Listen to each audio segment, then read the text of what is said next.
సంపదలు ఆయన యందు గుప్తంలై ఉన్నవి. అవును, సమస్తము ఆయన ఆధీనంలో ఉన్నాయి. సమస్తము ఆయన ఆధీనంలో ఉన్నాయి. కానీ నిజంగా సమస్తం ఆయన ఆధీనంలో ఉన్నాయి, అది నిజం ఒకవైపు. కానీ నిజంగా ఇంకొక వైపు ఏంటంటే సమస్తం మన ఆధీనంలో కూడా ఉన్నాయి. సమస్తం ఆయన ఆధీనంలో ఉన్నాయి, దేవుని ఆధీనంలో ఉన్నాయి. దేవుని చిత్తం లేనిది మన జీవితంలో ఏది జరగదు. ఏది జరగాలన్నా దేవుని చిత్తం కావాలా? Yes it's true. బట్ ప్రతిదీ దేవుడు మన ఆధీనంలో, మన అథారిటీలో, మన పర్యవేక్షణలో సమస్తాన్ని మనకు కూడా అనుగ్రహించేసింది. It is also a true.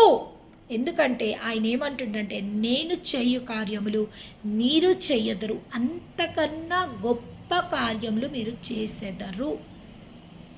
నేను చేసిన దానికన్నా ఇంకా ఎన్నో రెట్లు గొప్ప